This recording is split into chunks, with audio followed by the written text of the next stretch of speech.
የምትመለከቱት ሰይፉ በኢቢኤስ ነው። በያላችሁበት ጥሩ ጊዜ ነው የምንመኘው። ወደ መጀመሪያ ፕሮግራማችን ከመሸጋገራችን በፊት ለተወዳጁ አሜሪካን ውስጥ ፕሮግራሙን ለሚያቀርበው ለስቴቨን ኮልቤር ልክ እንደዚሁ ሌት ናይት ሾው አዘጋጅ ነው በአሜሪካ ስለ ጤፍ፣ ስለ እርሾ፣ ስለ እንጀራ ማን እንደነገረው አላቅም።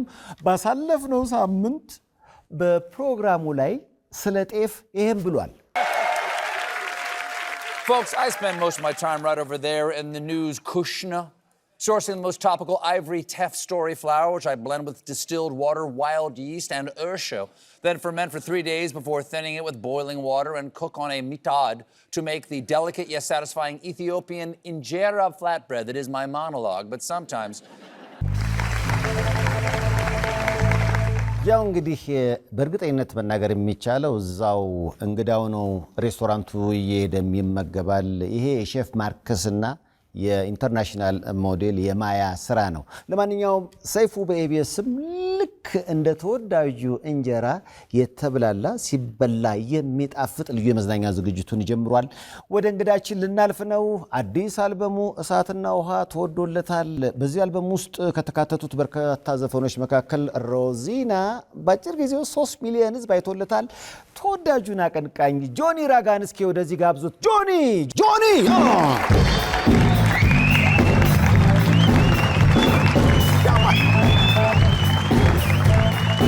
ያማን አረላ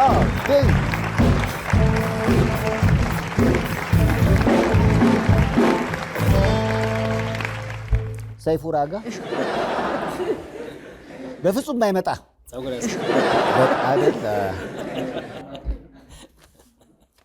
እንዲህ ነው እንግዲህ እሳትና ውሃ ያለው አልበሙ እሳቱ ያውና ውሃው እዚህ ጋር እንኳን ደህና መጣ በኢትዮጵያ።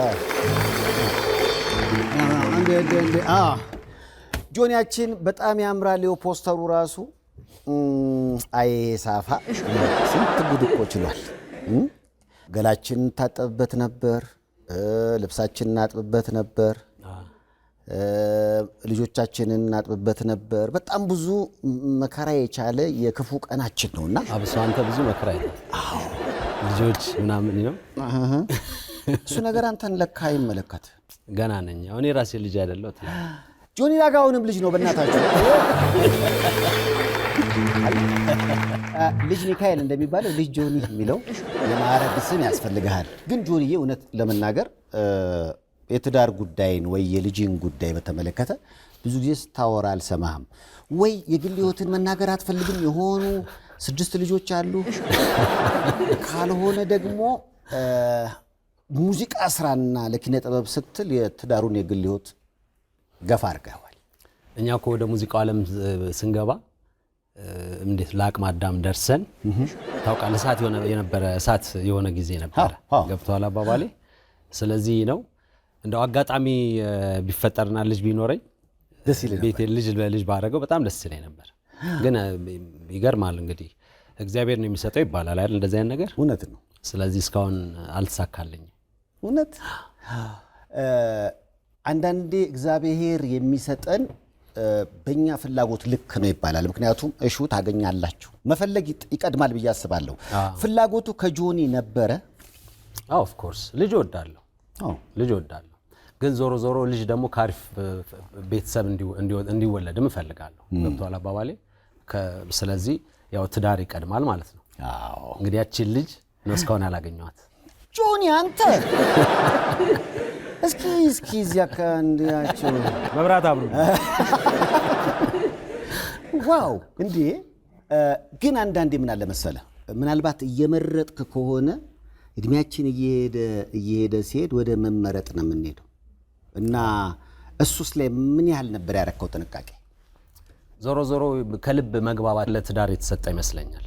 ገብቶሃል አባባሌ?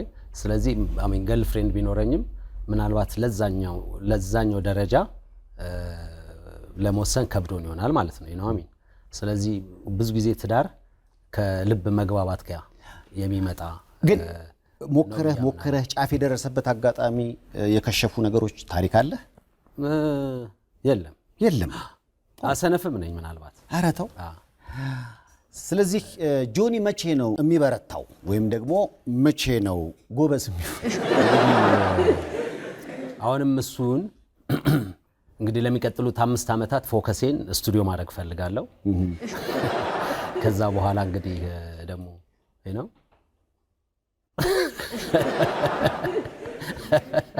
አይ እኔ የጥሪው ካርድ ነው የአባታችን የጆኒ ራጋ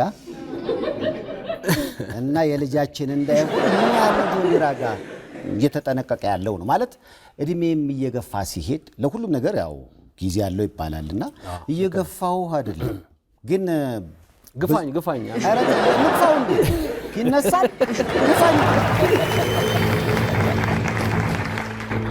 ምንድነው ቆይ አሁን ለምሳሌ የትዳር አጋርህን እንድትሆን የምታስባት ሴት ምን አይነት ነች አለች ተወልዳለች ቅድም ስንፍና ስልህ ዞሮ በፊት መጀመሪያም ታስቀድማቸው ነገሮች ይኖራሉ ገብቷል ምናልባትም ልጅነትም ይሆናል ስለዚህ ማስቀድመው የነበረው ነገር ሌላ ነበር አንደርስታንድ አደረከኝ ህይወትህ ከሞላ በኋላ ምናምን ከዛ ትዳር ምናምን የሆነ ስህል የምታስበው ስህል አለ ማለት ነው ገብቷል አባባል ስለዚህ ልጅነት ያንን እድሜ ምናልባት እንደዛ ሰፊ ነገርና ትልቅ ነገር በማሰብ ይሄን ነገር ሳላረገው ቆይቼ ይሆናል ግን ደግሞ ስትበስል የሚቀድመውን ታስቀድማለህ ስለዚህ እሱ ላይ ቅድም እንዳልከው ደግሞ የእግዚአብሔር ኃይልም ያስፈልጋል ማለት ነው አይደለ ስለዚህ ምናልባት ራሴን ለውጬ ያን ነገር ለመፈለግ ጊዜው አሁን ይመስለኛል ማለት ነው አንደርስታንድ አደረከኝ ግን ስቲል ደግሞ የራሱ ሂደት አለውና እንግዲህ ከአንዷ ከምግባባት ልጅ ጋር እግዚአብሔር ሲያጋጥመኝ በዛ ደረጃ የሚፈጠር ይሆናል አንተ ነህ ሽማግሌ ምልክህ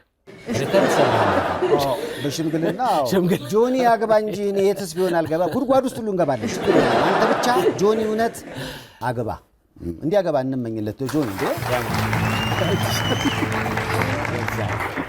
ምናልባት አሁን የእንስት ምርጫ የሬጌ ዘፈን የምትወድ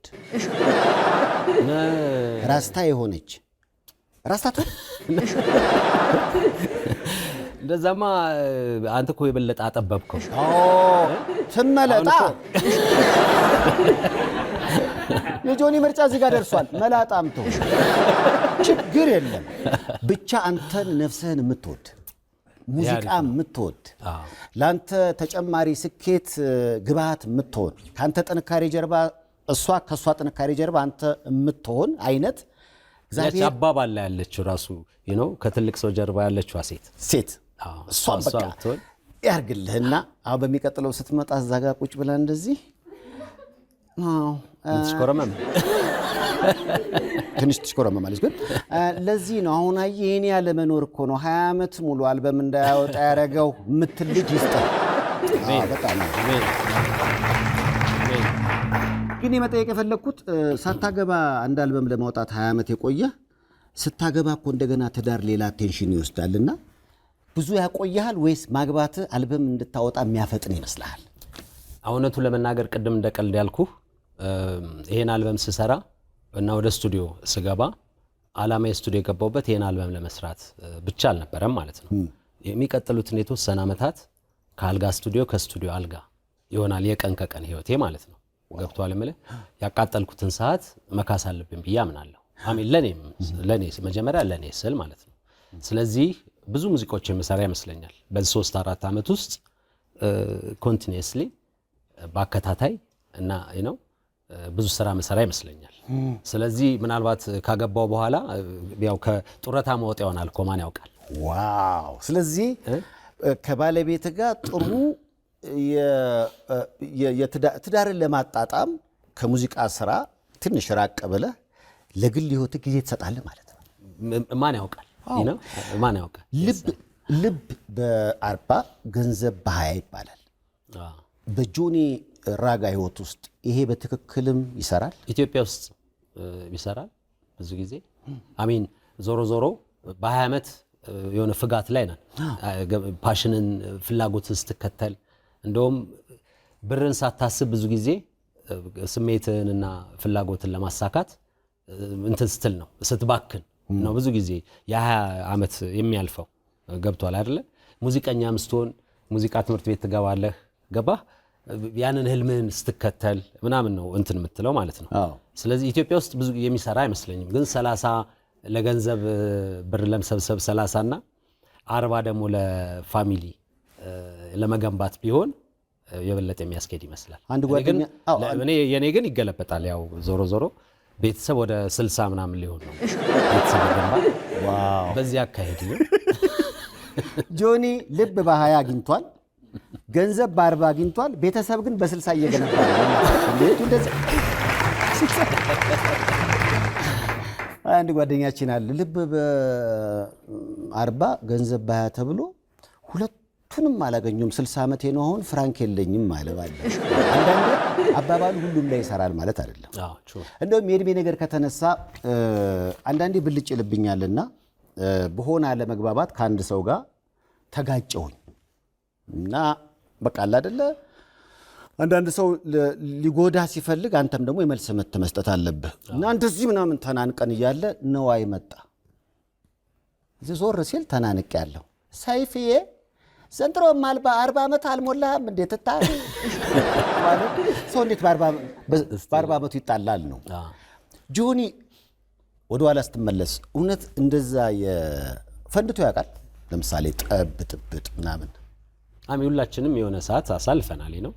ግን ዞሮ ዞሮ አስተዳደጌም ከቤተሰብም ከወጣው በኋላም ደግሞ ለብቼ የሽማግሌ አይነት ኑሮ ነበር የምኖረው ማለት ነው። ገብቷል አባባሌ? ይሄ የፍንዳታ ኑሮ አልነበረም የምኖረው። አስተዳደጌ እዚህ ላይ በጣም እንትን አስተዋጽኦ ያደርጋል በጣም። ስለዚህ ምናልባት ከእድሜ በፊት በሆኑ መንገዶች በስያል ነው ማለት እችላለሁ። ስለዚህ ፈንድታ አታውቅም? ቤተሰብ አስቸግራ አታውቅም? አይ እንደዛ እኔ መጨረሻ ልጅ ነኝ። ጥርሴን የሚያውልቅ 8 ወንድምና እህት አለ። ስለዚህ ስነ ስርዓት በደንብ ይዛል። መፈንዳት ምናምን ቤተሰብ ላይ መፈንዳት የማይሆን ነገር ነው። ከእናንተ ቤተሰብ ወደ ሙዚቃው ዓለም የገባለ ብቻህን? የለም ብቸኛ? ብቻዬን። ዋው! ስለዚህ የነሱ ከፊት መሆን ላንተ በጣም ጠቅሞሃል። በጣም የ24 አካባቢ ልጅ ነህ? ያው እዛው ነው ያደግነው። አሁን የት ገባ? ቤተሰብ እዛው ነው፣ መገናኛ አካባቢ ናቸው። እኔ ወደ ሴምሲ፣ ያው ሁላችንም ወደዛ አይደለም ወደዛ የተበተን ነው። አሁን እኔ ካገባው በኋላ የተቀየረ አንድ ነገር አለ ማለት እያስጎመጀው አይደለም። አልጋው ይሞቃል።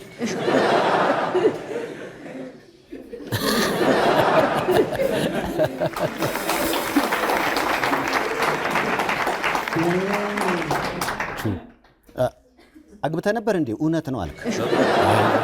ቢያንስ ብርዱ ይነግራል። አሁን እንደዚህ አይነት ነገሮች ቤት አንድ አይነት ህይወት ለአመታት አንድ አይነት ምሽት ለአመታት ማሳለፍ በራሱ ቦሪንግ አይሆንም? አይሰለችም? የሚል ለብቻ ሆነህ ማለት ነው። እኔ ትልቁን ነፃነቴን የማገኘው ለብቻዬ ስኖር ነው። ለብቻ መኖርን በጣም ወድ ሰው ነኝ። ጓደኞቼ ቤት አይመጡም። በጣም ሲሪየስ ነገር ከሌለ በስተቀር እኔም ብዙ አልወጣም ከቤት እና በጣም ብቻዬን መኖር በጣም ወዳለሁ። ስለዚህ ሰራተኛ ለምሳሌ ስቀጥር በትችልና እዛ መኖር እንኳን እፈልጋለሁ ብትል ፕሊስ ተመላላሹኝ ነው የምለው ማለት ነው። ብቻህን ለመሆን ካለ ፍላጎት። ስለዚህ የለመድኩት እንደዛ ነው። ውሾች አሉኝ እና የሆነ በጣም የራሴ ነፃነት አለኝ። ገብቷል አባባሌ? ስለዚህ ቱርም ሳረግ ምንም እንደዚህ ብቻዬን በመሆኔ ሆድ አይበሰኝም። እንደዚህ አይነት ልምድ የለኝም። እንዳልኩ ደግሞ በጣም በወጣትነት እድሜ ነው ለብቻ የወጣሁት ማለት ነው። 19 ዓመቴ ምናምን 20 ዓመቴ ለብቻ መኖር ጀምሬያለሁ። ገባ አባባሌ? ስለዚህ ያንን ነፃነት በጣም ወደዋለሁ። በዛ ደረጃ እንትን አይደለም። ዋው! ምናልባት አንዱ ምክንያት ሊሆን ይችላል ከግንኙነትም ያራቀ። ለምን ይሄን አሳልፎ መስጠት ለኔ በጣም ከባድ ነው።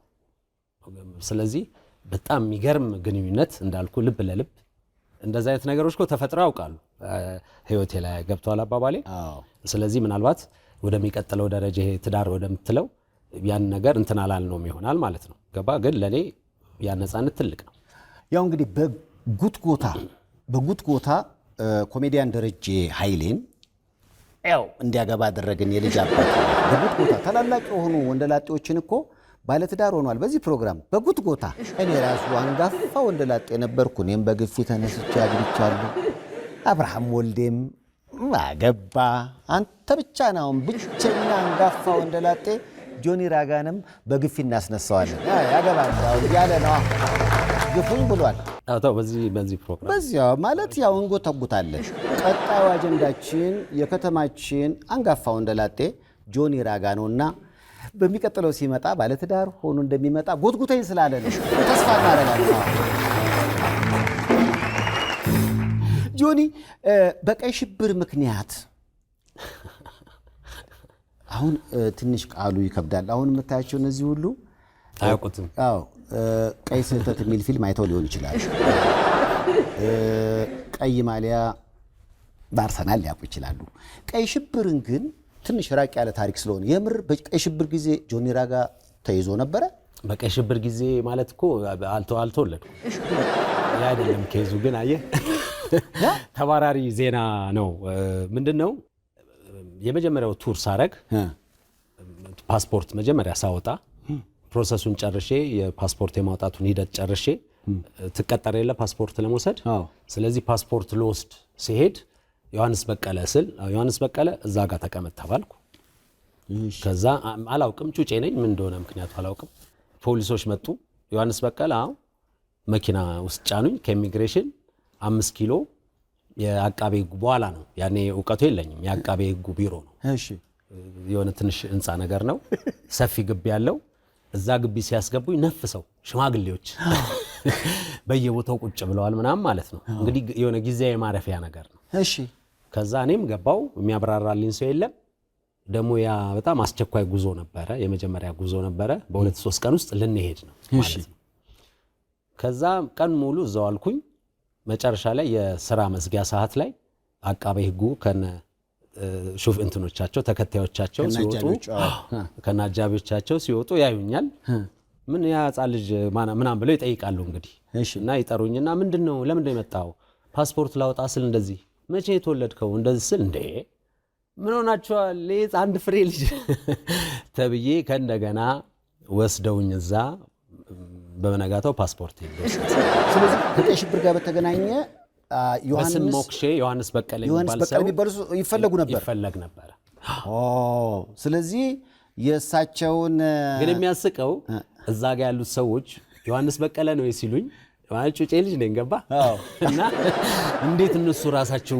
ማለት እንዴ ሊጠረጥሩ አልቻሉም ስህተት እንደሆነ ሊገምቱ ይችሉ ነበር ነው ይገባ ነበርና ዋው በጣም የበለጠ የሚያስቀያ ነው ከዛዛ መሄጄ ቀን ሙሉ መዋሌ ከጉዞ መስተጓጎል ጉዞ አልተስተጓጎልኩም በበነጋታው አለቀልኝ ጉዞ ተሳካ ዋው ተመሳሳይ ስም አሁን ዮሐንስ በቀለም ባል የሆነ ሰው አለ እንግዲህ የሆነ ቦታ ይሄን ፕሮግራም ካየ አዎ ይያል ያለው ጆኒ ዮሐንስ በቀለ ተያዟል ተያዙም አሁን ከዛ በኋላ ስትሄድ ያጋጥማል አንዴ ወጣ በቃ ከታሪክ ጋር ሁሌ ግን ስታስታውሰው በጣም ያስቃል ካለፈ በኋላ ያስቃል አዎ መያዝ በዛ ምን ለደቂቃም ቢሆን እኮ ደሞ ያኮ ያ ሰዓት ታውቃለህ አይደል በዛ ሰዓት ይሄ ኤግዛክትሊ የምነግር ሰዓት በዛ ሰዓት በተፈጠረ ወንጀል ምናምን የሞቱ ሰዎች ከየቦታው አስክሬናቸው የሚወጣበት ሰዓት ነበር ያ ሰዓት ዋው ገባ አይደለ ተገኘህ አስባው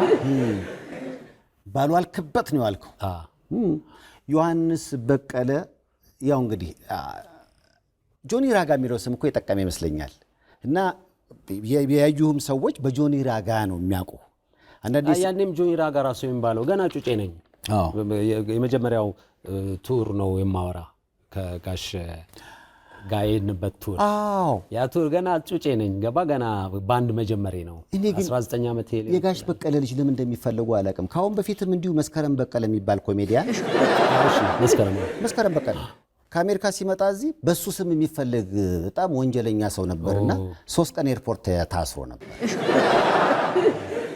ገርማል እንኳንም ሰይፉ በቀላሉ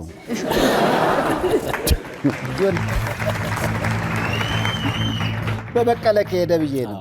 ዴሉክስ ፕሮፐርቲስ በሚገባው ዘመናዊነት ልክ አፓርትመንት ቤቶችን ከ4.3 ሚሊዮን ብር አጠቃላይ ክፍያ ጀምሮ ለአጭር ጊዜ ብቻ በሚቆይ ዋጋ ቅናሽ እየሸጠ ይገኛል። ዴሉክስ ፕሮፐርቲስ በፒያሳ ከወዳጅነት ፓርክ ፊት ለፊትና በቦሌ መድኃኔዓለም ከቦሌ ኤርፖርት በቅርብ ርቀት ከሰላም ሲቲ ሞል አጠገብ ቅንጡ የመኖሪያ አፓርትመንት ቤቶችን በትጋት እየገነባ በመሸጥ ላይ ይገኛል። ቤቶቹ በቂ የመኪና ማቆሚያ፣ የኤሌክትሪክ ተሽከርካሪ ቻርጅ ማድረጊያ፣ ጂምና ስፓ፣ 2 የመኪና ሊፍት እንዲሁም የመዝናኛ ስፍራዎችና የጋራ መገልገያዎችን አሟልተዋል። ዴሉክስ ፕሮፐርቲስ የሚገባውት ዘመናዊነት።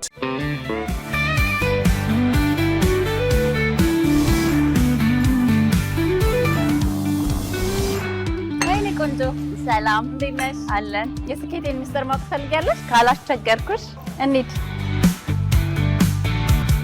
እንኳን ደህና መጣችሁ። ወደ ቴክኖሎጂ ዓለም መቀላቀል ይፈልጋሉ? እንግዲያውስ ወደ ዳታኖሚክስ ቴክኖሎጂ ጎራ ይበሉ። የምንሰጣቸው ትሬኒንጎች አንደኛው የዴታ አናሊሲስ ፕሮግራም ነው። ሁለተኛው ደግሞ ቢዝነስ ኢንተለጀንስ ኦር ደግሞ ቢአይ የሚባል ፕሮግራም አለ።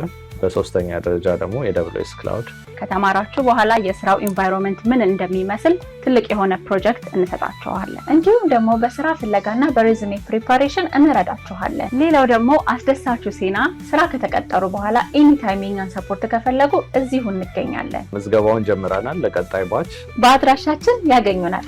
ዳታኖሚክስ ቴክኖሎጂ። የሚገርማችሁ የሆሊውድ ጋዜጣን ስንጀምር ዓመተ ምሕረቱን አልገልጽም። የመጀመሪያ እንግዳ የነበር ጆኒ በጣም እኮ አይደል ቤተሰብ ውለታ አታስታውስም? ኢቲቪ ሚውዚክ ሲጀምር ራሱ የመጀመሪያ እንግዳ የነበርክ ከነ ብርሃኔ ንጉሴ ሱራፌል ጋር እና በጣም የሚገርመኝ ነገር ጆኒ ራጋ ሁሌ ብራንድ ኒው። ታንክ ዩ አመሰግናለሁ። እኔ ያን ያየሁትን ለጋዜጣ ኢንተርቪው ያገኘሁት ጆኒ ራጋ፣ ኢቲቪ ሚውዚክ ላይ ኢንተርቪው ያደረኩት አብረን የሰራነው ጆኒ ራጋ አሁንም አለ። ይሁንና ጆኒ ራጋ እኔ ተመልጫለሁ። ምንድነው ጆኒ ራጋ ምንድነው ሚስጥሩ?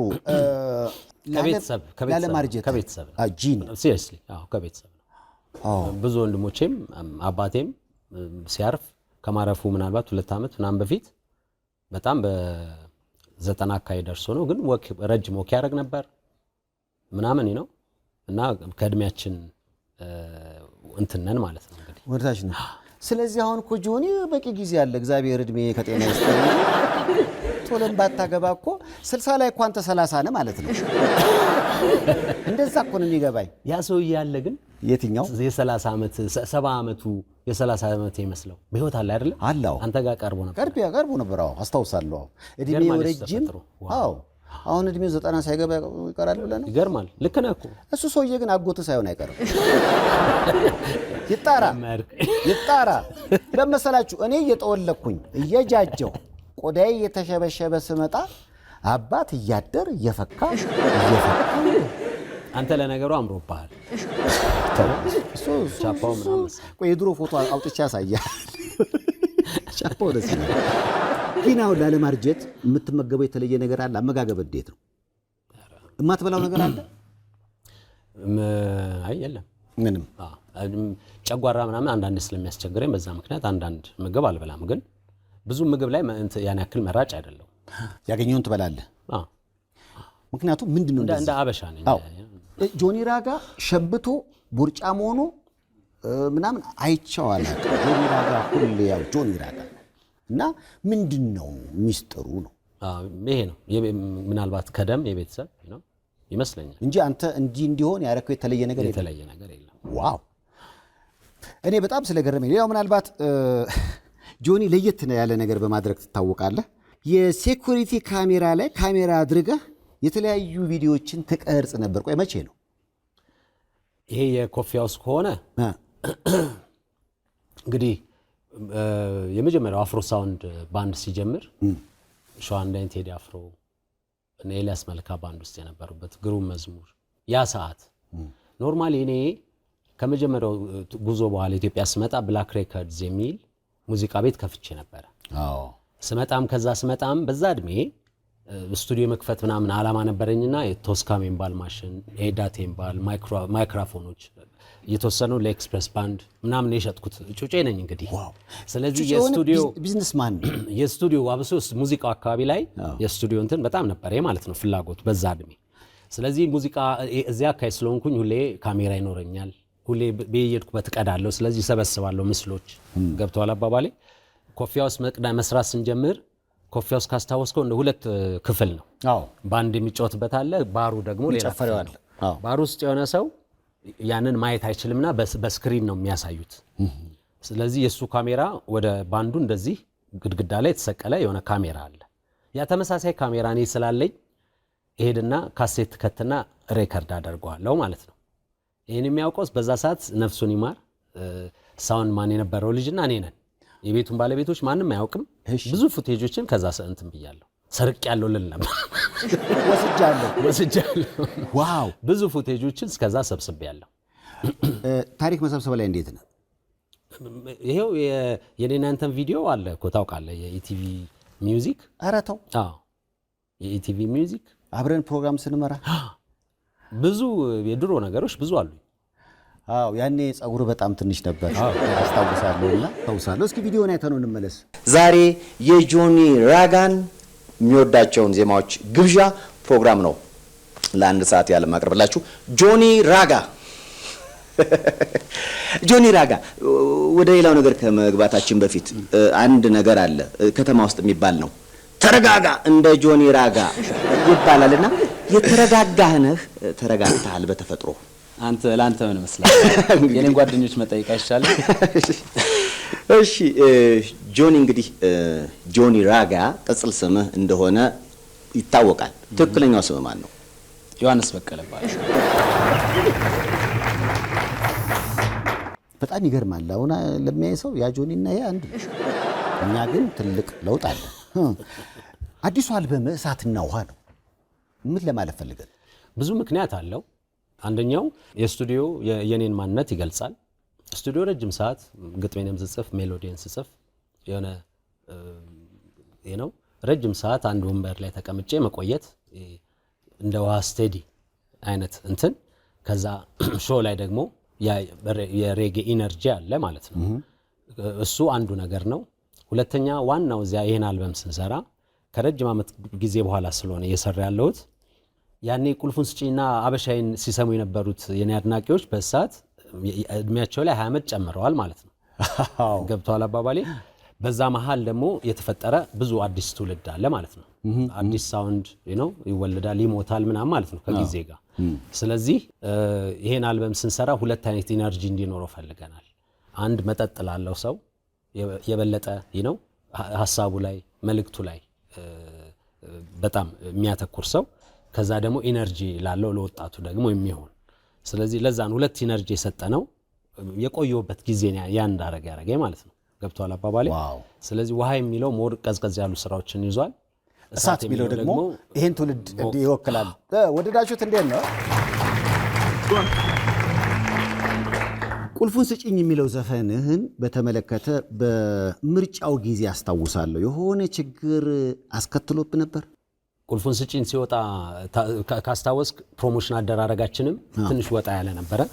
የግንቦት ሰባት ፖለቲካው ምናምን አልፎ የዛ ውጤት የሚነገረው እኛ ወጣንበት። እኛ በ21 መስከረም 21 ያወጣን ምናልባት መስከረም 23 ወይ መስከረም 24 ያ ዜና ይነገራል ማለት ነው። የምርጫው ውጤት። ስለዚህ በዛ ሰዓት ኃይለኛ ረብሻ ነበር። ምንድነው ከተማ ውስጥ ቀውጢ ነበር አይደል? ስለዚህ አልበሙን ለማስተዋወቅ እኛ የተጠቀምነው የተቃዋሚ እንደዚህ ታፔላ ይዞ ምናምን ነፍ ጎረምሶችን መላክ ነበረ ማለት ልክ እንደ ተቃውሞ እንደሚያደርጉ። ስለዚህ ቁልፉን ስጪኝ የሚል የኔ ደግሞ ፖስተር እጄን የታሰርኩ ይመስላል እንደዚህ አቀዝቅዤ ነው ብለህ እሱን ይዘው በየቦታው ይዞራሉ 20-30 ጎረምሶች ሆነው። ስለዚህ በጎተራ አካባቢ ሲሄዱ ፖሊሶች ሲያዩአቸው እንትን ነው የመሰላቸው ተቃውሞ ሰልፍ ነው የመሰላቸው። እሺ እና ያዟቸው እንዳሉ ሰብስበው አስገቡ። መተው ግጥሙን አይተው የፖለቲካ ነገር እንደሌለው አረጋግጠው ምናምን ነው ልጆች የተፈቱት ማለት ነው። እና አንዳንዴ የተዝናናው ጆኒ እኔ ላንተ ብዬ ሳስተዋወቅ ታስሬ ነበር ምናምን የሚሉ ልጆች አገኘሁ። ስለዚህ ያ በዛ አጋጣሚ ነበር የተፈጠረው። እኔ ግን ያሰብኩት ምንድነው እስር ቤት ገብታ አንተ ልጅቷ ተፈልጋ ቁልፉ እንድትሰጥ ቢደረግ እሱ ፊልም ነው። ለፊልሙ ደስ ይላል። ምናልባት ጆኒ ከተገናኘን አይቀር ከ20 ዓመት በኋላ ነው የመጣኸው። እውነት ውሸት የሚል ጨዋታ አለኝ እኔ። እስኪ ያዝ። እውነት ከሆነ እውነት ነው ትላለህ፣ ውሸት ከሆነ ውሸት ነው፣ ውሸት ከሆነ ውሸት ነው ትላለህ። አዎ ጆኒ ራጋ አሁን እንግዲህ ለእውነት ምንድነው እንደዚህ ማሳያው። ጆኒ ራጋ ሽፍታ ተኩሶብህ ያውቃል? እውነት? የት ነው? አታውቅም? እሱን ታሪክ እንትን እንዴ አብረን የሚታወቅ ታሪክ መሰለኛ። ሶደሬ ዝግጅት ተደርጎ ኤክስፕረስ ባንድ ያሉበት ምንድነው ማታ ነው ዝግጅቱ። ጁዳ የሚባል ሬጌ አርቲስት ካስታወስክ ነበረ። እኔ እና እሱ በሱ መኪና ነበርን። ከኛ በኋላ ኤክስፕረስ ባንድ እንዳለ ባስ ምናምን ነበሩ። ኦሬዲ ስንደርስ ናዝሬትን ምናምን አልፈን ወደ ሶደሬ ትንሽ የጠመዝማዞች መንገድ ምናምን አስታውሳለሁ። ወደዛ ስንሄድ ምንድነው ሽፍታዎቹ ወደ አስፋልቱ አልደረሱም፣ ግን ሩቅ ሆነው ይተኩሱ ነበርና እንደዚህ አያለው የሚበራ ነገር ገባ ብልጭ ብልጭ ይላል ሲል እሱ ነው ራስታው አብሮኝ ያለው ያው ኢትስ አ ቡሌት ማን ዝቅ በል ምናምን አለኝ ማለት ነው ገባ። ስለዚህ እሱን እኛ አለፍን፣ እኛ አልተጎዳንም። ከኛ በፊት ያለ አንድ መኪና አንድ ትንሽ መኪና የሁለቱ በሮች መሃል የመኪናው ሁለት በሮች የፊትና የኋላው በር መሃል ያለችው ብረት ላይ በጥይት እንትን ተብሏል። ከዛ በኋላ እዚህ ለኛ ሲተኮስ ሲያዩ ይመስለኛል እንትኖች ወታደሮች አስቆሞት ባሱን ሽፍታዎች ሊኖሩ ስለሚችሉ አብራናችሁ መሄድ አለብን ብለው ገብተዋል። ስለዚህ ባሱ ሲደርስ ሽፍታዎቹ ደግሞ አስፋልቱ ጋር ደርሰዋል ማለት ነው። እሺ አስቆሞት ባሱን ሲያስቆሙት ውስጥ ያሉት ወታደሮች ደግሞ ለመውጣት ሲሉ በር ሲከፍት አንዳንድ መኪናዎች መብራት አብሮ ይበራል። አዎ ሲበራ ያሉ ውስጥ ወታደሮች እንዳሉ ሽፍታዎች ያሉ፣ ስለዚህ ይተኩሳሉ። ሁለት ሴቶች ተመቱ መሰለኝ። አንዳንድ የኤክስፕረስ ባንድም እቃ ተጎዳ። ያ አጋጣሚ ነው። ጆኒ ራጋ ሁለተኛ እድል እግዚአብሔር ሰጥቶት ይኸው ማላችን ይገኛል።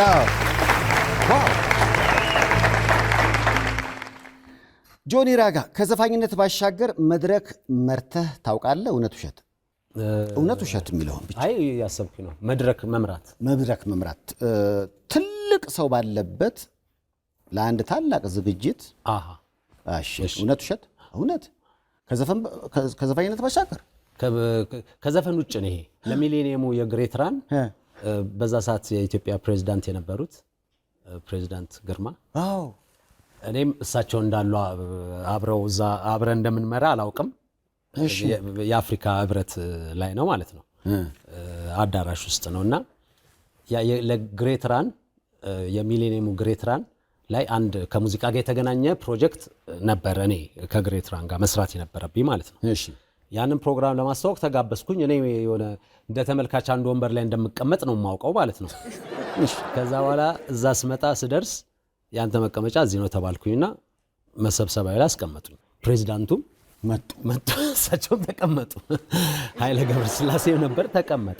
እሺ እኔ ራሴ ምንም ገባ ለዛ እንትን አልተዘጋጀሁም።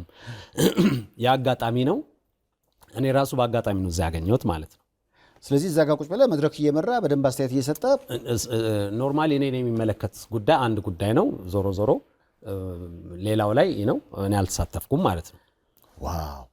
ያንን ፎቶ ፈልጌ ባገኘው በቃ በጣም የሆነ ጋዜጣ ላይ ወጥቶ ነበር። አዎ አይቼዋለሁ፣ ግን አላስታውስም እንዴት ማግኘት እንደምችል ማለት ነው። እንደውም የሚመስለው በቃ አንተ ጠቅላይ ሚኒስትር ሆነ እሳቸው ፕሬዝዳንት ስለሆኑ የመጀመሪያው ራስታ ጠቅላይ ሚኒስትር በእናታችሁ እንዴ! ራስታ ጆኒ ራጋ ሽሮ የሚባል ምግብ መብላት አይፈልግም። እውነት ውሸት? ውሸት። ሽሮ በጣም ነው የምትወደው? አዎ ሽሮ በመስራት የምታወቅ ሰው ነኝ። ምን ሆነ ረስተዋል አንተ ራስ። ባለፈው ፕሮግራም ላይ ለቴዲ አፍሮና ላፎንቴኖች ስለኔ ሽሮ ምናምን ብዬ ተናገርኩት እኮ ነው። አዎ አሁን እኮ በቅኔ እየጠየኩ ነው። ውሸት ነው እውነት ነው? አሁንም የሽሮ ሙያ አለ? ያው ስሰራ ጎበዝ ነኝ፣ እሰራለሁ። ግን ደግሞ ጊዜው ምናምን ይሄን ቢዝነስ በጋራ ለምን አንሰራም ጆኒ? ሽሮ ቤት እንክፈት። አሁን አዝመራ ሽሮ፣ ጽጌ ሽሮ በጣም ተወዳጅ ነው። እነሱም ቢሆን በእኛ ብቻ የሽሮን ገበያ መቆጣጠር ማርካት አልቻልንም እያሉ ነው። ጆኒ ራጋ ሽሮን ለማየት ምን ያህል ጓጉታችሁ ነው? አብረን ነው እንዴ? እኔ በተለይ ኪሽን ውስጥ ካለው ሽሮ ውስጥ ምንም አይነት ጸጉር አይኖርም። ጆኒ ራጋ ስዊድን ሄዶ ጠፍቶ ያውቃል? እውነት ውሸት? ጠፍተሃል መጥፋት ማለት ፈልገው ሳታውቀው ነው። ያረፍነው ከስቶክሆልም ውጭ ነው። ለነገሩ ደፋር በመሆኔ ነው። ኖርማሊ ውጭ ሲሄድ አያለው አዲስ ቦታዎች እሄዳለሁ፣ ዞራለሁ። በጣም ዘዋሪ ነኝ ማለት ነው። ግን እኔ ያልገባኝ የወጣንበት ከስቶክሆልም ምን ያክል ርቀት ያንን ሚስጃጅ አድርጌያለሁ። ወጣ ያለ ቦታ ነው ያለ ነው ገባ ወጣ ያለ ከተማ ነው ያረፍነው እና እዛ ሆቴል ውስጥ ሳይክል ሞተር ሳይሆን ኖርማል ሳይክል ይከራያል። መከራይ ሳይሆን ታሲዝና በዛ ሰዓት ኢሮ አልነበረም የክሮነር ነው የሚባለው የነሱ ብር 300 ክሮነር ምናምን ታሲዝና ሳይክሉን ይሰጡሃል ማለት ነው። እኔ ደግሞ ኢትዮጵያ መገናኛ ሰፈሬ ከመገናኛ መርካቶ ምናምን በሳይክል የሚሄድ ሰው ነበርኩ ማለት ነው። ገባ ልምዱ አለኝ ምናምን እንትኔ ነው። ወጥቼ ስቶክሆልም ከተማ ለመሄድ ነው ሐሳቤ። በጣም የማይደረግ ድፍረት ነው ገባ። ከዛ በኋላ በጣም ብዙ ሰዓት ታገልኩና መጨረሻ እግሬ ሞተ። መንዳት ማለት ኤግዚቱን ምንም በቃ መኪና የሚሄድበትና ሳይክል የሚሄድበት የተለያየ ነው። ስለዚህ ምንም አልገባኝም። መጨረሻ ላይ ተስፋ ቆረጥኩኝ። ከዛ ፖሊስ ጋር ደውዬ ያለውበት ፖሊስ መጥቶ ሳይክሌን ጭኖ እኔን ጭኖ ሆቴል ያደረሰኝ። አተረፉኝ። ከዛ በኋላ ውጭ ስትሄድ በማታውቀው ጉዳይ ላይ አሁንም ደፈር ዞራለሁ በደንብ አያለሁ። ብዙ ነገር ያግዛል። ዞሮ ያ ሲቹዌሽን ላይ ሌላ ሰው ገብቷል ምልህ ሊደናበር ይችላል። ግን the end of the day እንደማልጠፋ አውቀዋለሁ። ገባ አባባሌ ምንም የማላውቀው ቦታ ላይ ካለሁኝ ፖሊስ ጋር መደወል ይችላል። ቀላሉ እንትን ነው ማለት ነው። ገባ ዋው ደስ ይላል። እሺ ጆኒ ሰው ፊት መቅረብ የማይችል የእርቃን ፎቶ አለ።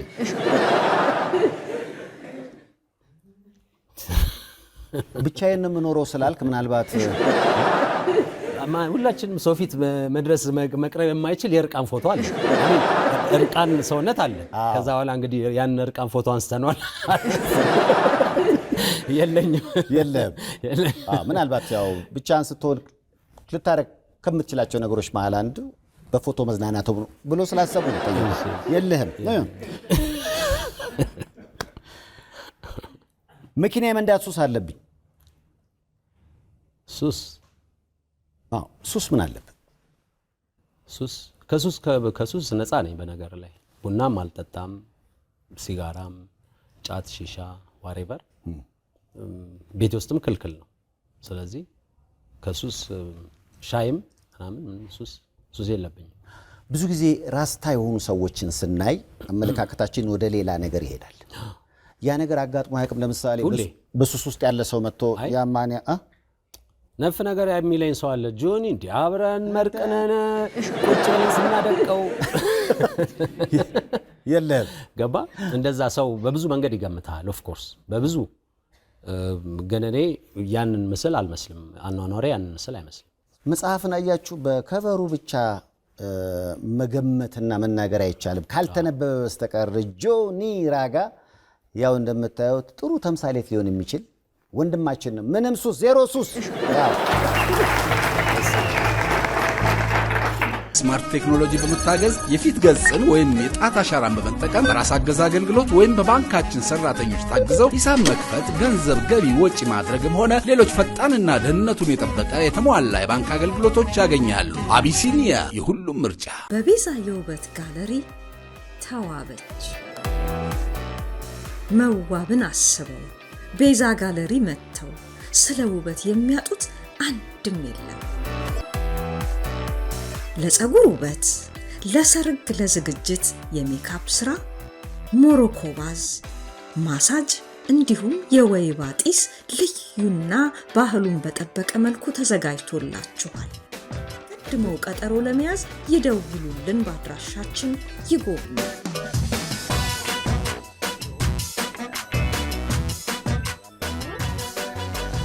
ቤዛ የውበት ጋለሪ። ከቴዲ አፍሮ ጋር የዘፈንኩት ዘፈን ላይ የተጠቀምኩት የእንግሊዝኛ ቃል በብልግና ተርጉሞብኝ ያውቃል። እውነት ውሸት? ምንም ተናገረው አትልኝ። ምንድነው? ምን እስኪ በለው ምናምን አትልኝ። ያልተቀየረውን ንገረና። እንትን ላይ ኃይለ ሥላሴ ላይ ሚያተል ኡኑ ዳት እላለሁ። አም ቴሊንግ ዩ ዳት ማለት ነው። ሚያተል ኡኑ ዳት አም ቴሊንግ ዩ ዳት ምን አይነት አማርኛ ይመስላል? ሚያተል ኡኑ ዳት። ስለዚህ ከዚህ ጋር የሚመሳሰል የሆነ የብልግና ቃል የሚያስቅ እሱ ላይ መሰለ ቡፌደላ ጋር እየሰራው እዛ የሚመጡ ያደሬ ልጆች ጓደኞቻችን ምናምን ነበሩ። ሐረሪ እሺ፣ ሐረሪ እና አሲዘዋል፣ ብር አሲዘዋል። እኔን የሚያውቁኝ ሰዎች ብሏል ብለው አረ ጨዋ ነው ይላል። ብሏል ብለው እሺ። ከዛ በኋላ ብሏል ያሉት ነው የበሉት። ለምን? በጣም ከመምሰሉ ሙዚቃው ላይ እኔን እንኳን አልጠየቁም። ሙዚቃው ላይ በጣም ከመምሰሉ የተነሳ ብሏል ብለው ተደምድሟል፣ ተበልተዋል ብር። ከዛ በኋላ ነው የሚነግሩኝና በኋላ ነው ማብራራላቸው ማለት ነው። ዳኛው በትክክልም ይሄ የብልግና ቃል ነው ብሎ ገንዘቡን ሰጥቷቸዋል። ከዛ እኔ ነኝ አብራራሁት ማለት ነው። እና ገንዘቡን መለሱ ወይስ ያንኑ ቃል ዳኛው ተናገሩ? አብራራሁላቸው፣ እውነታውን ነገርኳቸው። የሚገርም ነው። ከባለቤቱ ካልሰማን አስቸጋሪ ነው። ከቀድሞ ፍቅረኛዬ ጋር አግብታም በስልክ እንዴት ነሽ እንዴት ነህ እንባባላለን። ግን እውነትም ሊሆን የሚችልበት ማለቴ ያ የማውቃት ድሮ ማውቃት ልጅ አግብታ ሰላም መባባል አሁንም መባባለው ሰው አለ ይኖራል አልፎ። አሁን በሌላ የፍቅርና የትዳር ህይወት ውስጥ ነው ያለችው። አንተ አላገባህም፣ ግን ወንድምና እህት ሆናችሁ ማለት ነው። ኦፍ ኮርስ እንደዛ ይኖራል።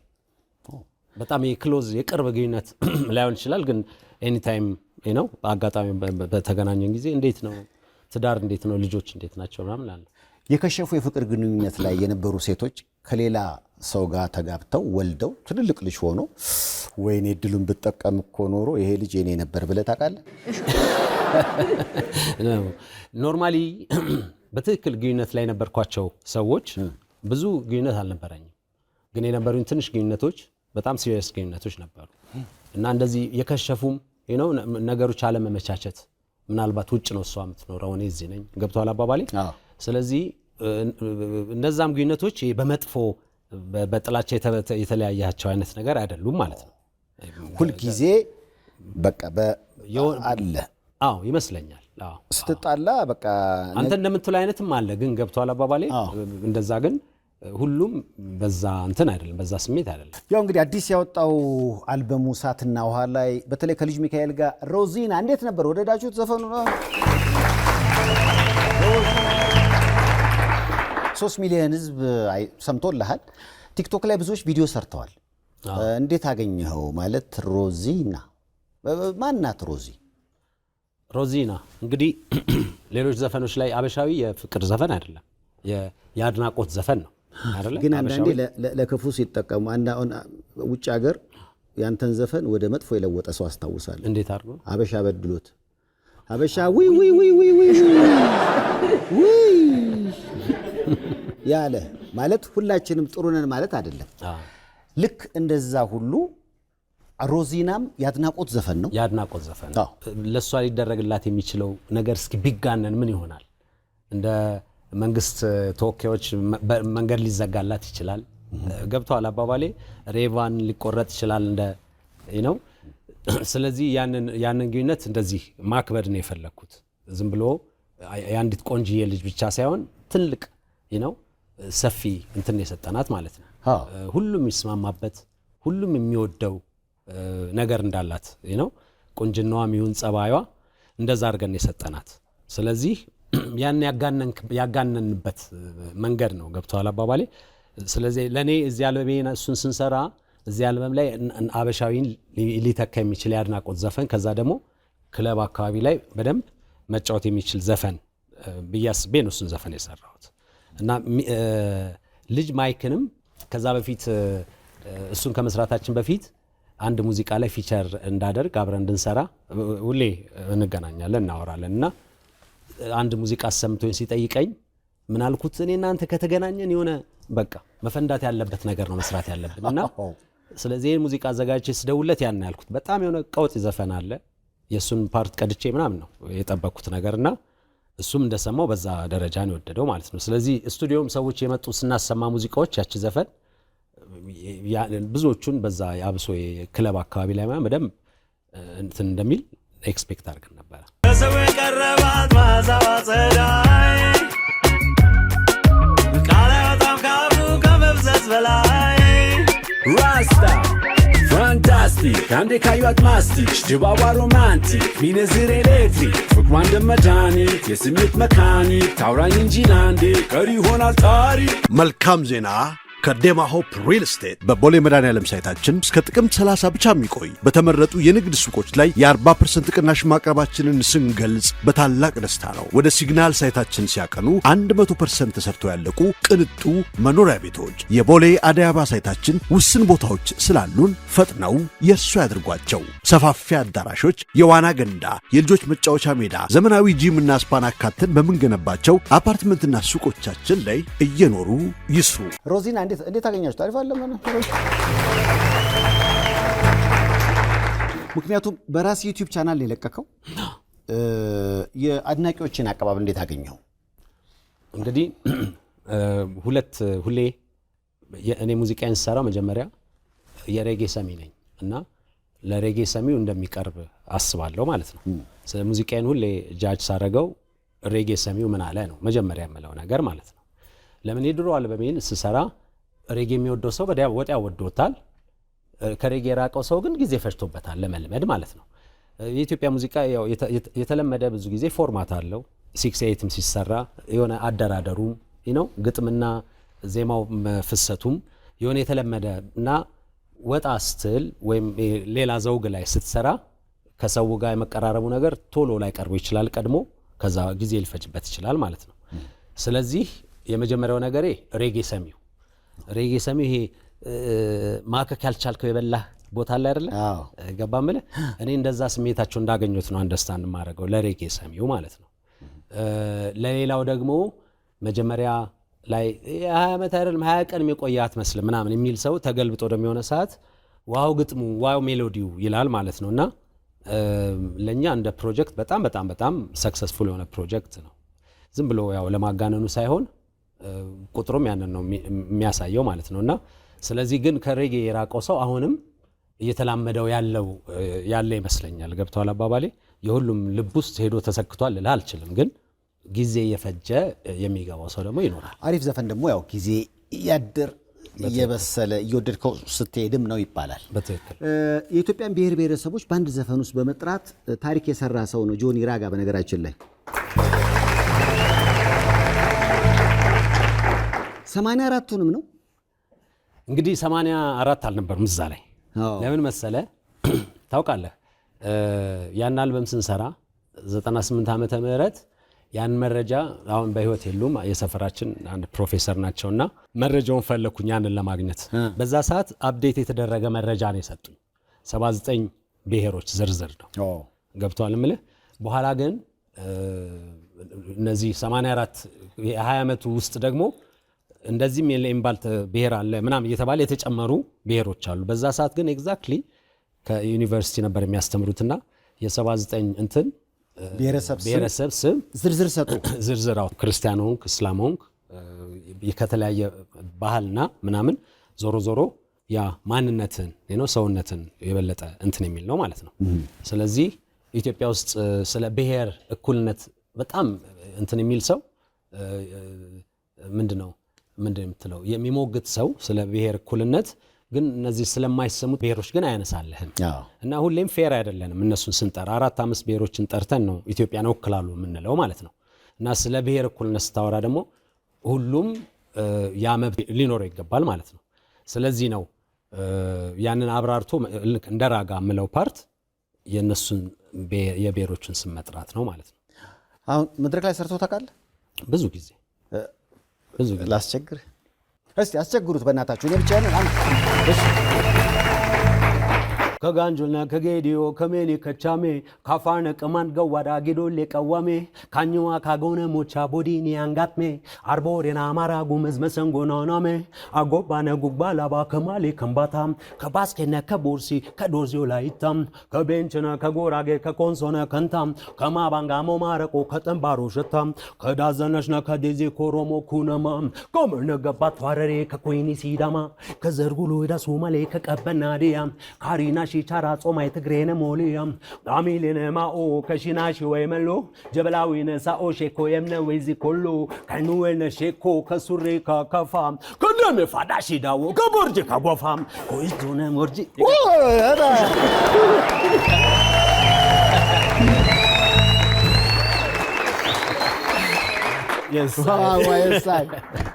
እና በዚች አጭር ደቂቃ ውስጥ 79ኙንም ብሔር ዋው ምክንያቱም ሁሉም ውክልና አለው ኢትዮጵያ አገራችን የሁሉም ነች ነው መልእክቱም ዋው ትልቅ መልእክት ነው ጆኒ ራጋ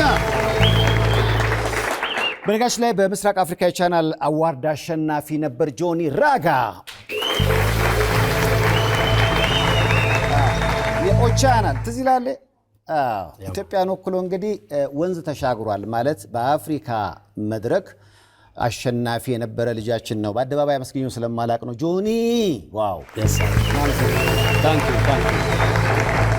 ያው እንግዲህ አዲስ አልበሙ እሳትና ውሃ በራሱ ዩቲዩብ ቻናል ተለቋል አድምጡ ተደሰቱበት ከልጅ ሚካኤል ጋር ብቻ አይደለም በነገራችን ላይ ከዮሐና ጋር ከኤደን አይሸሹም ጋር ከናቲማን ጋር ከብዙዎች ጋር ተጣምራል ጋሽ ባታ ገብረ ህይወት ጋሽ ባታ ሚውዚክ ቪዲዮ እንጠብቅ እንዴት ነው አዎ ከእሳቸው ጋር ያለውን ኦሬዲ ሰርተናል አክቹአሊ ግን ቪዲዮ ላይ መጀመሪያ መልቀቅ የፈለግነው የኔ ብቻዬን ነገር ነበርና እዛ ላይ ትንሽ ጊዜ ወሰድን እንጂ ኦሬዲ ሰርተናል ከጋሽ ባታም ጋር የሚገርም ቪዲዮ አለ ብዙዎች እየጠየቁ ነው የጆኒ ራጋን ኮንሰርት በዚህ ዘመን ነው የገባሁት ኤዋያን ፎቶ በእናት እና አዲሱስ ኮንሰርት ማን እንደሆነ ታውቃለህ ቀይ ያረጋው ኃይሌ ሩት ኃይሌ ሩት ዝግጅቱ ላይ አልነበረም ጋብዤው ነው ሄደው ማለት ነው ታውቃለህ ኃይሌ ሩት ቤቴ መጣ ነበር አድናቂ ነበር አዎ በጣም አድናቂ ነበር እኔ ቤት መጣ ነበር ግን አልዘፈንኩም ስለዚህ ያለው ቴዲ ነው ኦፍ ኮርስ ቴዲ አፍሮ ዋው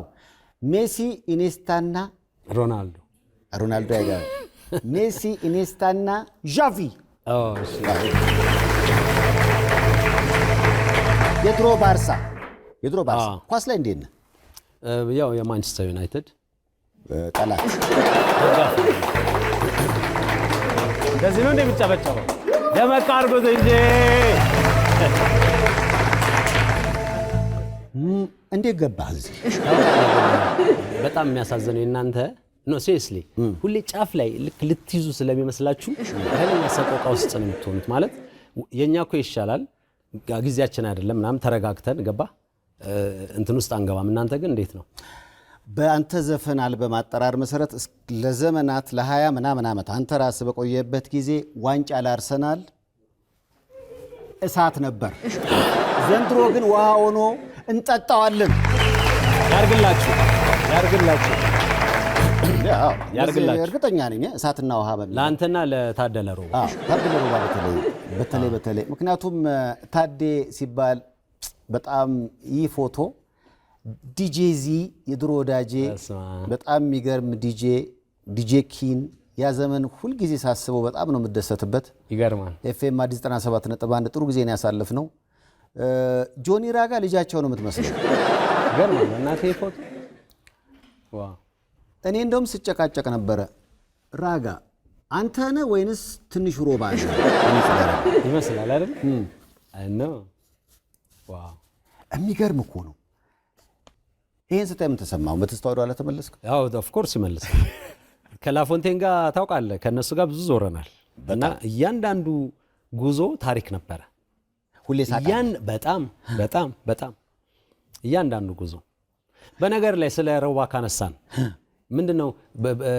ቡና ክለብ ያሸነፈውን ዋንጫ ቤቱ ደብቆ ምናምን ሰርቆ ወይም ነው ደብቆ ቤታስቀምጦ ነው እውነተኛ ታሪክ ነው ተገዛ ተለምኖ ምናምን የተመለሰው መሰለኝ አይደል ዋንጫ በላ ቡና ያርሰናል አብሯቸው ጨፈረ ከጨፈረ በኋላ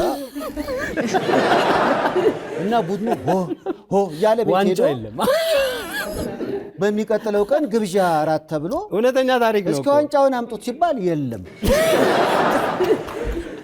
ታደለ ቤቱ ቁጭ አድርጎ የሚገርም ሰው እና የቡና የበላይ ጠባቂ ነኝ አይነት ዋንጫውን ይገባኛል። አንተ ምን ለማለት ነው አሁን የፈለግከው? ነው የአርሰናል እንዳያረግ ነው። አርሰናል ከበላችሁ ነው።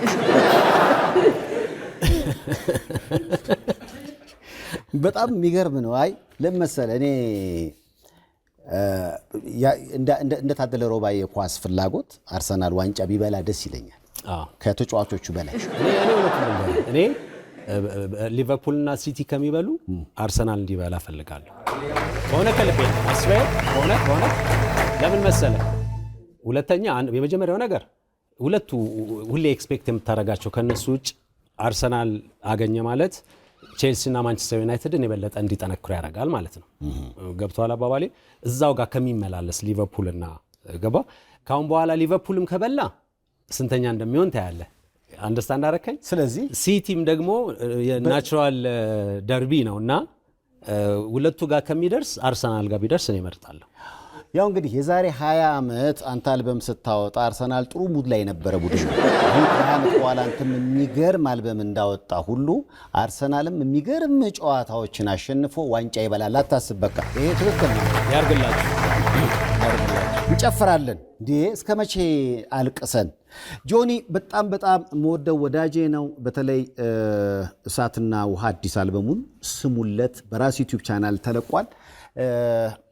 እያንዳንዱ ዘፈን የራሱ የሆነ ታሪክ የራሱ የሆነ ቀለም ያለው ነው እና ከፍ ብለህ ስለመጣህ ላመስግን ብዬ ነው። ከፍ ያለ አልበም ነው የሰራው ጆኒ።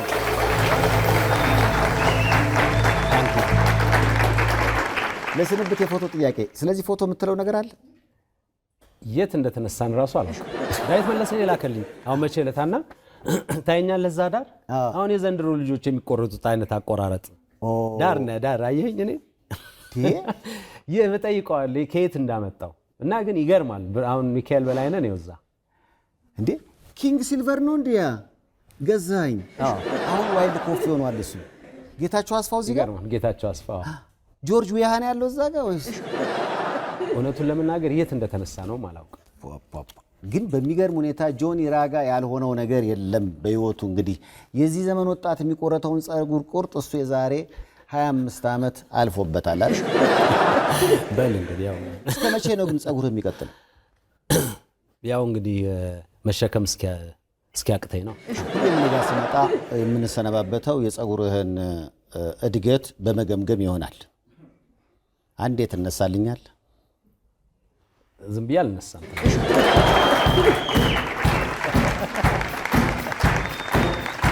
ለዚህ ብቻ አልነሳም። ለዚህ ብቻ ነው አይደል?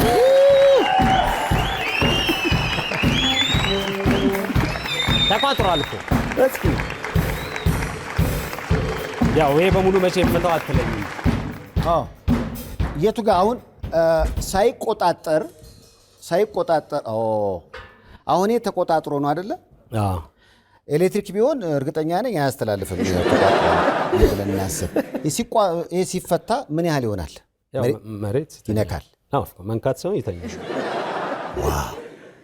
የኢትዮጵያ ኢኮኖሚ እንደ ጆኒ ራጋ ጸጉር ይደግልን። መሬት ይተኛ እንዳትል እንጂ ጆኒ በጣም ነው የምወድ። እንግዲህ ከልብ ነው የማመሰግነው። የምታመሰግነው አካል ካለ በጣም ይወዱሃል። ይህ ትውልድ የዛሬ 20 ዓመት አንተ የመጨረሻ አልበምን ስታወጣ ግማሾቹ አልተወለዱም። ግን ጆኒ ራጋ የሚለውን በስምህና በስራህ ያውቁሃልና ለዚህ ነው ሞቅ አድርገው የተቀበሉ አይደል? አመሰግናለሁ። ምን ትላችኋለህ አድናቂዎች? በአጠቃላይ ራጋ አመሰግናለሁ። እንግዲህ አዲሱን አልበም ሰማችሁ? እውነት እሺ። እንግዲህ የሚቀጥለውን ሌላ አዲስ አልበም በአጭር ጊዜ ጠብቁ ብዬ ነው ተስፋ ከመስጠት የዛሬ ከመስጠት ውጭ ሌላ እንትን የለኝም። 20 ዓመት አልፈጅም። ምክንያቱም የሰራው አልበሞች የተረፉ ስላለ ምናልባት በአጭር ጊዜ ውስጥ እንደገና ትመለሳለህ። በአጭር ጊዜ በሚቀጥለው ዓመት በአዲስ አልበም መለሳለሁ። ጆኒ የምርም ራጋ ሆኖ አለ።